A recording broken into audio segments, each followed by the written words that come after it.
Hello, Dave. Hi, how are you? All right, so you got like kind of a non-hand call going on here.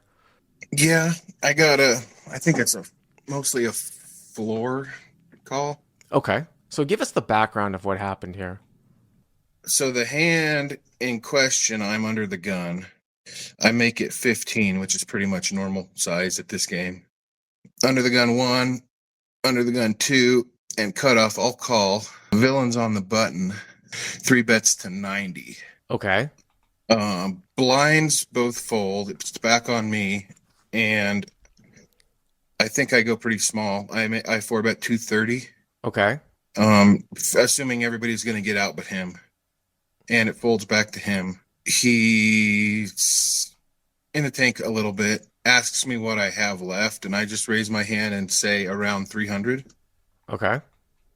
He says all in. I say call. And what do you have, just by the way, just out of I curiosity? have five. I have 529. Well, that's your effective stack. What's your hand, just out of curiosity? Oh, ace king off. Ace King off. So before you tell us what happens here, so you get it all in with this guy Yeah. pre-flop. Okay, he has come from a larger game and he's moved to your 1-3 game. Is that right? Yes. Okay. And does this game have a cap? I believe technically it does have a cap Mhm. of 100 to 500. Okay, so 100 to 500. So he comes over with uh, a rack of chips, and then he also has some blacks that he put on the table, right? Yeah, he's like I say, he's been playing every hand, and he's been playing from the black stack. Okay. And there's eight or 900 in black, and he's probably picked up 60 or 70, I don't know, in green, just betting and taking down pots. So he's been set up with these chips in front of him, some on the rack, some on the table, and he's actively played hands and he's won some hands, right? Yep. And you're all in and you think that he has you covered, right? Yeah, I assume because it's I don't really know how because I'm from Colorado, so I played there twice before that in my whole life, Hmm.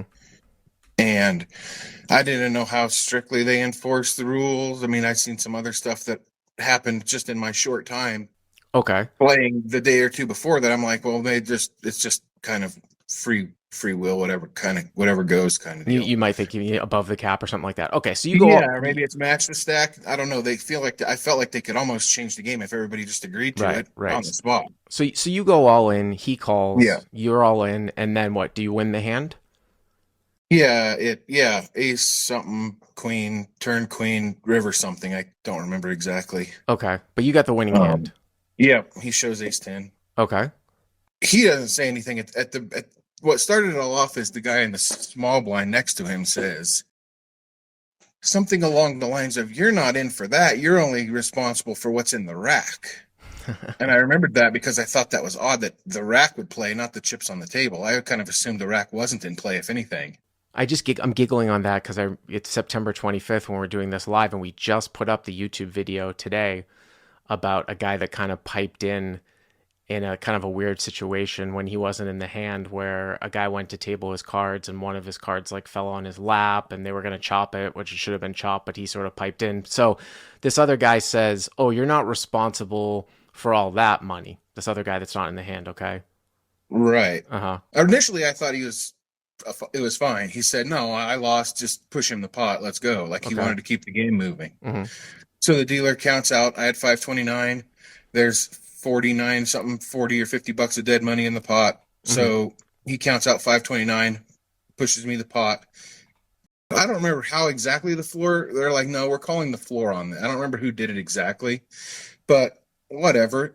I kind of assumed at that point the floor was getting called because they thought 529 was over the 500 cap. Okay. So what ended up happening? We're just going to move this along.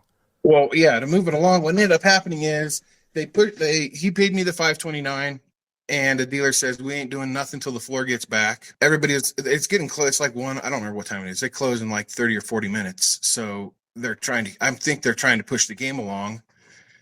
They don't want to wait on the floor. I said, if it's the $30 that's holding us up, I'll give you the 30 back. So I Okay. toss him $30. I'm like, Okay. well, you're in for 500. That's fine. Uh-huh. Dealer says, no, no, no, we're waiting. So then we wait. It wasn't long. Floor comes, immediately says, player had 245 in his rack. you need to refund him the difference, which was 290, 285, something. And I said, at that point, I said, no, the blacks. He had the blacks on the table. Mm-hmm, mm-hmm. He's been playing from that black stack. That's what he's been playing from. They said the blacks are not on the table. The blacks are on the rail, like the armrest. You mean like the armrest on the table? Armrest of the table is what they said. Now, to be 100% honest, during the hand, I'm staring at the pot or in the middle of the table, not trying to look strong, not trying to look weak. I want to call. So I'm not looking at the guy. So if he had him on his armrest during this hand, I can't say that, but I'm 100% positive they were on the table every other hand. So to sum this up, he came over with a rack of chips in a rack, and then he had his black sort of on the rail. No, they were on the table every hand. The floor said this hand they were on the rail. I don't know if that's right, but they've been on the table all orbit. They were on the table, and then maybe somehow he lifted them and put them in the rail, like that hand. Well, maybe that's what I was thinking at the time. I was like, maybe it's some kind of weird angle. I don't know. Maybe his buddy next to him, maybe he wants to look like he's not a bad guy when he says, "Oh no, it's fair. I lost." Push him the pot when he knows what the ruling will be. I don't know. It seemed very weird.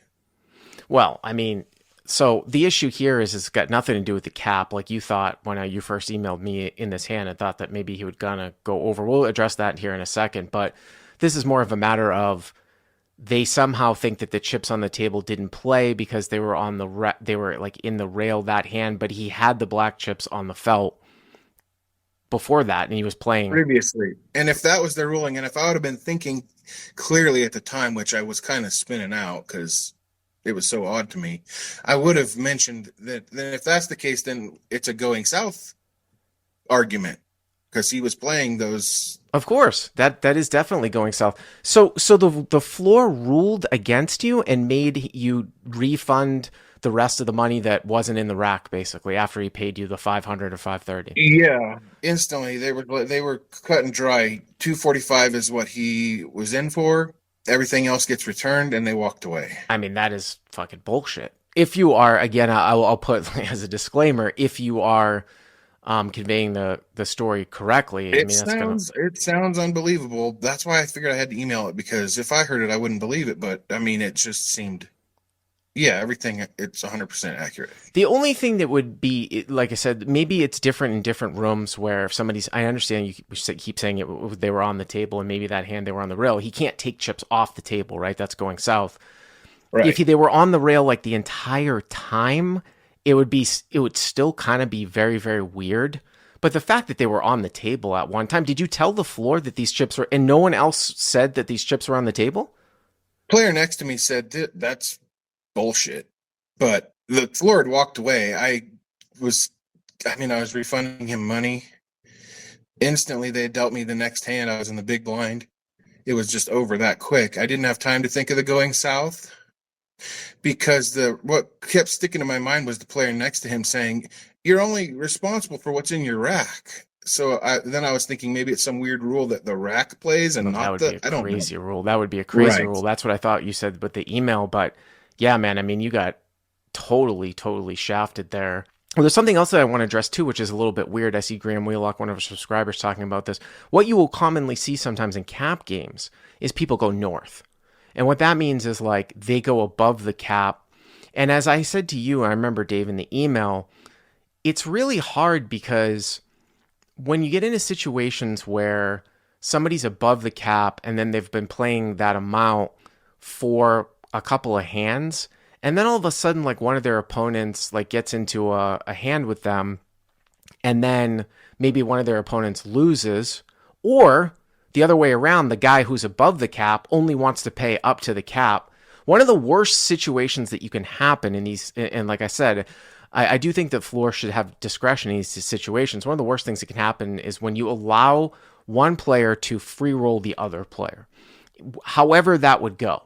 Meaning that if a guy knew that the guy was over the cap and then wasn't going to say anything unless he lost the pot, but was going to collect the money, right, if he won, or vice versa, it's a very terrible, terrible situation. The way that it was for me, I remember in Commerce was that I don't think if you didn't call out the fact that someone was above the cap before the hand, it was considered accepted action. Now, they might make the guy take his stack down to the cap in between hands, but they couldn't really do anything about it during the hand, which I actually think is the right ruling. Now, I've heard different stories where people have said, well, you're only responsible for up to what the cap is, which kind of is a little bit, I think, kind of gets into that weird area with getting free rolled and things like that. But you commonly will see this in cap games. We saw it all the time at 510 at Commerce, and it was kind of annoying because you'd see a reg bum hunt like a whale,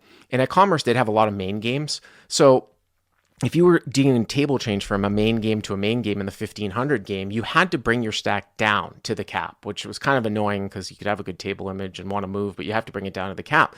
And I'd see these regs bum hunt these whales where they would try to come over with like $3,000. And I would say something. They're like, ugh. And I was like, I know what you're doing. Like, you're trying to cover this guy by being over the cap, which is obviously going to directly affect my win rate, right? If I'm deep with the other guy. So that, I mean, but if they got involved with a hand, they never brought the chip stack down to the cap. They might do it in between. Now, in your situation, it's just absolutely fucking ludicrous the way that you're conveying it. What came out of this? Was there anything that came out of this? What do you? Like, did you go to management after the fact or anything like that? I didn't. I dealt one more hand. I was in the big blind, and I open folded queens, just saying I know them blacks were in play, and I just got up and left because that's crazy. It just felt odd. Let me ask you one last question too. So this guy was going to pay you off, whatever, the 500 or the 530. Yeah, he seemed perfectly fine with it. And while we were waiting on the floor, I think he thought it was a match to stack, maybe, because when the dealer told him while we were waiting on the floor, get the rack off the table, put your chips on, let's get it sorted out. But you can only bring 500 on. Then he was kind of mad because he's like, well, I want to cover, Right, but I guess my question is that so he paid you off the 500, then this other guy chirps in, but then he took the money back after the other guy chirped in? Wow. Yeah. That is fucking scum. That is scum. I mean, like I said, we had this whole thing that went up today about chirping in. I say it's your duty to, when a hand is tabled, to correctly announce it if the pot is being sort of pushed the wrong way. In this case, though, I don't know what the deal is with that other guy, but then the guy was going to pay you and then he took it back. That's fucking bullshit. That's bullshit. I thought it was, when it's not your room, you don't know how. By the way, you open folded pocket queens the next hand? Next hand, you were so tilted? I just wasn't gonna. Yeah, I wasn't gonna play in the game. I felt it was. I didn't like it. I left. Well, yeah. Well, I don't know about. I was like, this queens. Is no. I can get into trouble. I'll get into trouble here with queens. I better just. Well, maybe it was a superstitious thing. I'm sorry that happened, but I appreciate you relaying the story. Thank you very much for the call. Thanks. All right. Well, we hear these weird ones every single day. Like I said, I mean, it's just really odd in that particular case where it sounds like the caller is saying the chips were on the felt. Maybe the floor misinterpreted it that they were in the rail. What I would say to all of you is that if you ever receive such an egregious ruling that just doesn't make any sense, there is a very good chance that the situation is not being conveyed to the floor correctly. I think this could be there's a high possibility that it might have not have been conveyed to him correctly, that he thought that the chips were on the rail the entire time. So, I mean, I remember too in California, a lot of the dealers were Asian. They couldn't really speak English that well. So the stories, and you got to speak up for yourself, call a manager over, try to explain the situation again. Cause I can almost guarantee that the floor wouldn't have made a ruling that said that when he found out that the black chips had been on the table for several hands, and then if they were on the rail for this particular hand, that he would have ruled against that guy. That's just insane.